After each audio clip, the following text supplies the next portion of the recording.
I think one of the things, so we talked about adaptive reuse, we talked about mass timber. The next project that we're going to highlight today is part of our mass timber accelerator, 501 Edgewood.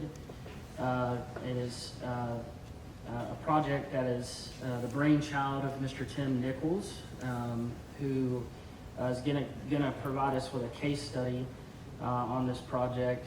As I mentioned earlier this morning, 501 Edgewood is part of our mass timber accelerator. You've heard about that several times today. In short, this partnership with Woodworks and the U.S. Forest Service offers funding, technical support, and really visibility for these mass timber projects as they're going up. I hope you guys consider us as your kind of outsourced communications friends and technical advisors, especially as this project continues to grow. Tim is in the short time that I've spent with him and his team, and he's brought a lot of his team here from No Architecture, is someone who I've described as a person who thinks very differently about what you can do in the built environment.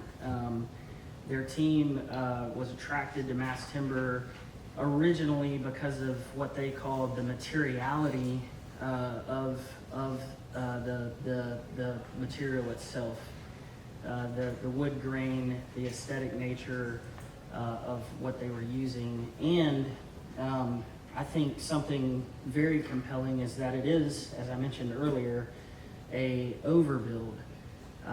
So an overbuild would be if, for example, if we wanted to increase the size of this structure, we could come in. Mass timber is lighter than steel and concrete. You can come in and redevelop this space, keeping the character of the original structure, but increasing the size, if that makes sense. And so we will look at this project more specifically. Tim has practiced architecture in cities across the country, but today he calls Atlanta home. He graduated from a school with the other Bulldogs, I'll just say that, in Mississippi. And he designed high-rises in Chicago and earned a master's in advanced architectural design from Columbia University. In 2008, he founded No Architecture, and in 2010, co-founded the co-working space at 489 Edgewood. And he's now turning his focus to mass timber. So if you guys will join me in welcoming Tim Nichols.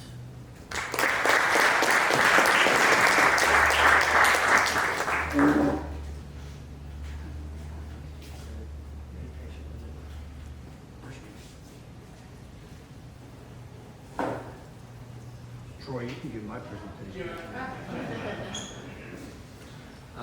Thanks for having me. My name's Tim Nichols, founding principal of No Architecture in Atlanta. We're architecture and interiors, focused primarily and traditionally in restaurant design, interiors, and developments that have restaurant and retails in them, doing a lot of adaptive reuse, and I'd say most recently we've been getting into some newer and larger construction. Let's see if we can do this.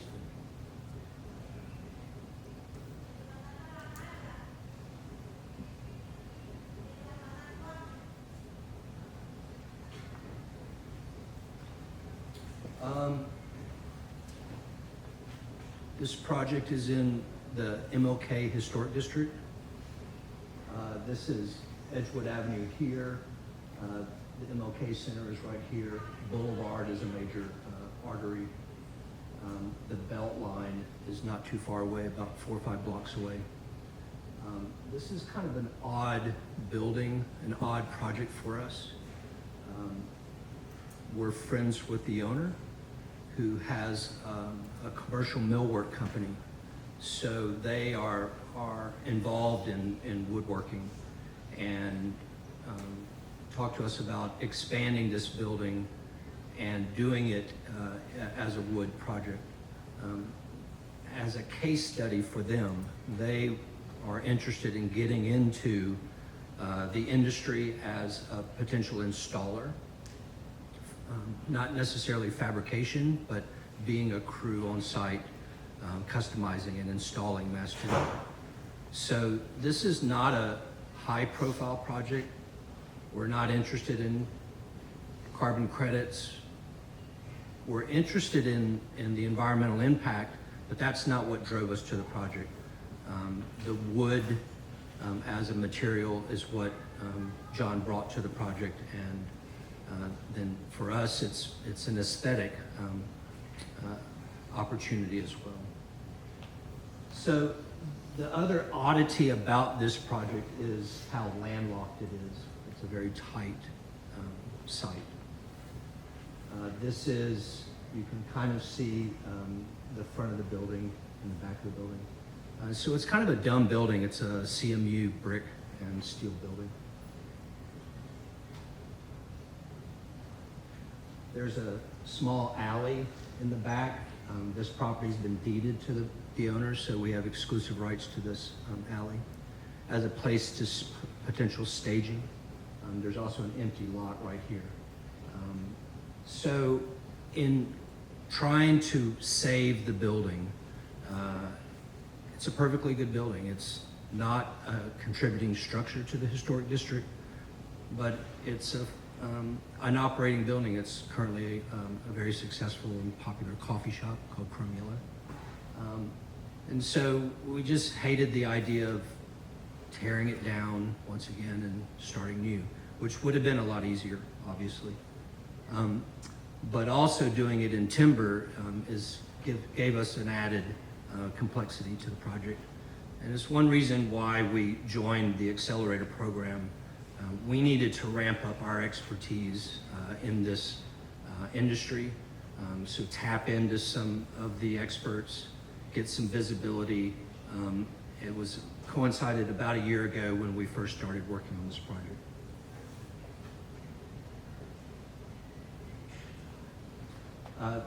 So this is the structural frame.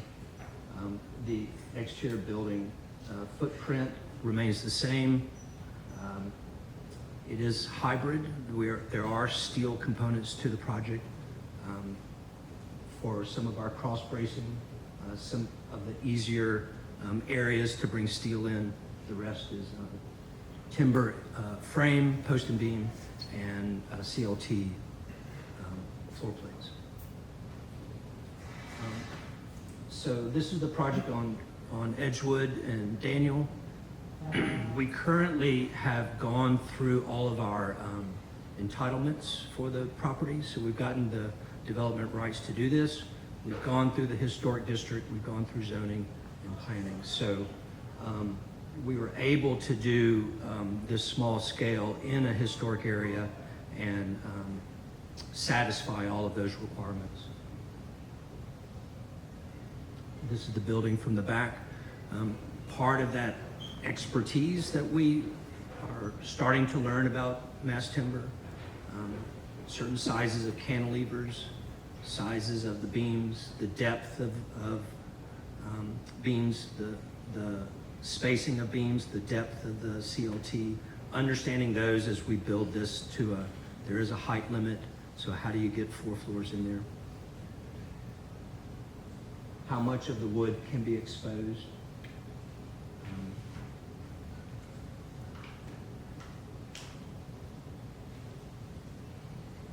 Programmatically, what we're looking at is there's a commercial space on the bottom floor.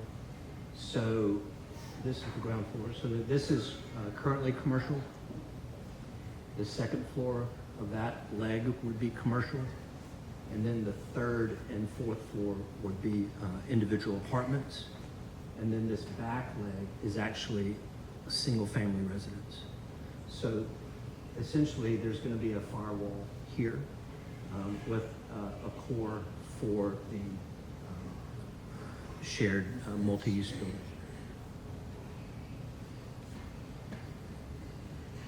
I'm going to go back on this.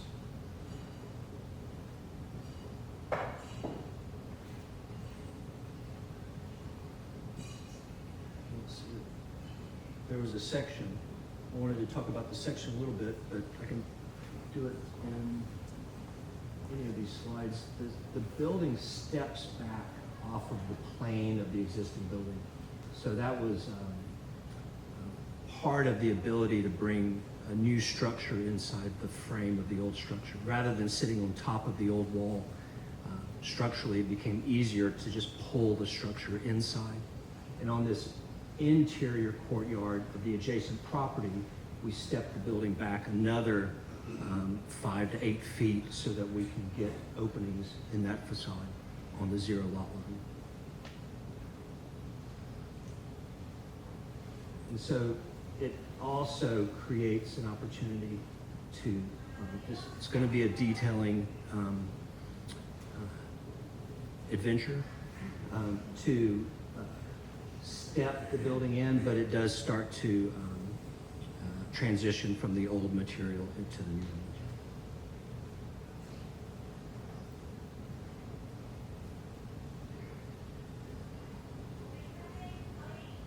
The core itself, so we are clad in brick on this kind of Edgewood facing building for the historic requirements. The back building is not really bound by that because it's on an interior space. So this is going to be clad in metal and then stucco on the core. And then there are sprinkled throughout a series of exterior spaces. Exterior spaces on these corners and upstairs and for the commercial space. The commercial space, the second story commercial space has 2 stairs. One is an internal stair.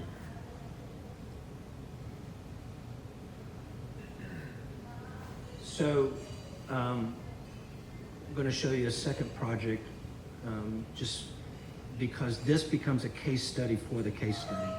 So like I said, the owner, Welborn Henson, is looking into installing this. So we're designing a house for the owner down on the Alabama coast, and we're going to use mass timber for this project as well, so that they can practice basically that installation of a simple post and beam structure. This is it'll be a traditional kind of deck framing, concrete pier coming out of the ground, and then sitting on top of that will be a series of glulam columns, glulam beams.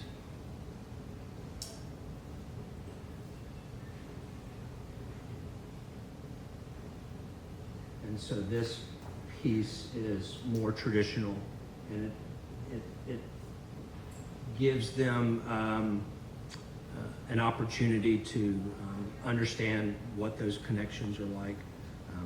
All of this would probably be produced out of Dothan, which is just down, not far from this site in Alabama.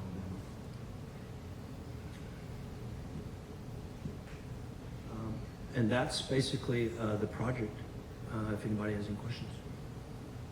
Yes, sir. Have you gotten into the development of the floor assembly in terms of acoustics and things like that? Yeah, a little bit.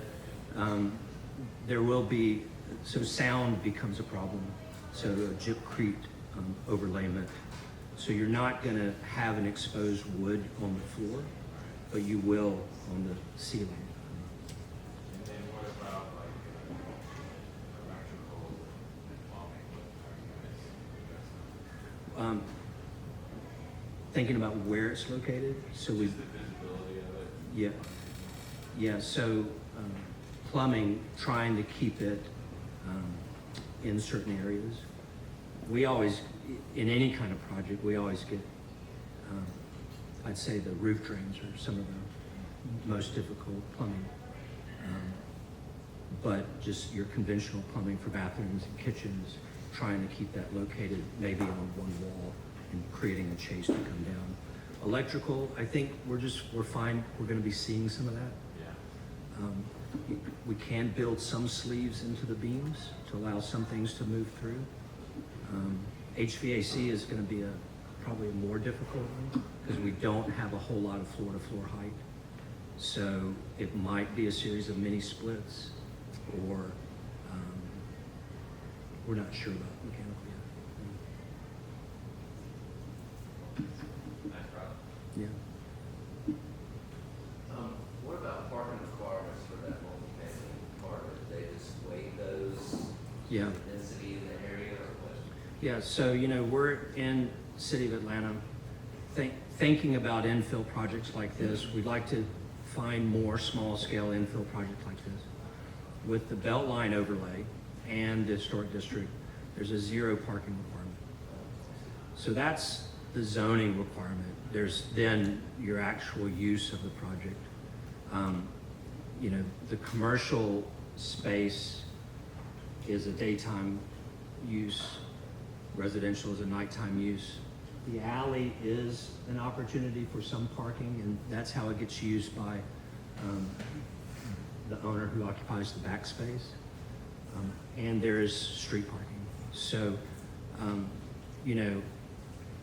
that's all we have on a project like, on a space like this. So just to follow up, if I may, essentially what you're describing is the parking requirements or what, or not having the parking requirements, or what are allowing the adaptive reuse of this old building, as opposed to if you had parking requirements for. Yeah. This project would not be able to come up, right? Well, I think, in dealing with a lot of in-town projects, you try to find shared parking. You can rent parking off-site. There's some opportunities for that.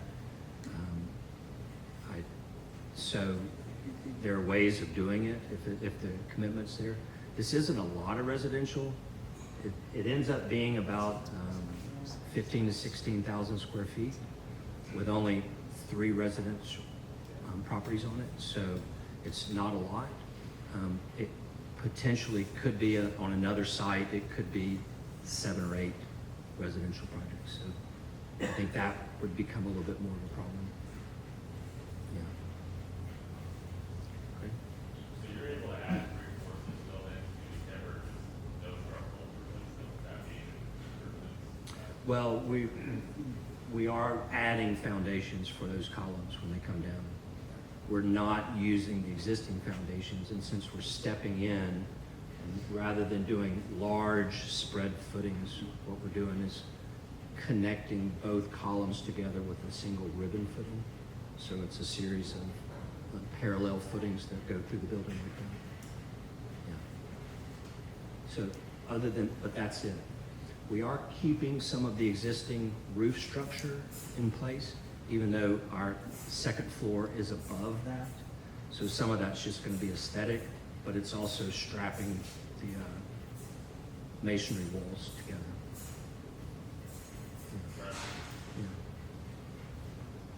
Yeah. And like I said, we're through development, and hopefully we'll head into construction drawings now, where we'll really learn, about the project. And that's it.